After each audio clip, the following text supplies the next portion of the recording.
Ang mabuting balita ng Panginoon ayon sa aklat ni Ezekiel.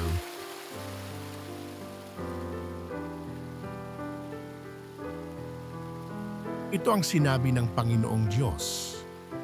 Magpahayag ka, sabihin mong ipinasasabi ko, bayan ko, ibubukas ko ang inyong libingan, ibabangon ko kayo at iuuwi sa inyong bayan.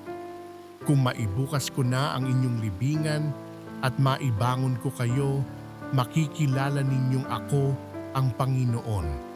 Hihingahan ko kayo upang kayo'y mabuhay at ibabalik ko kayo sa inyong sariling bayan.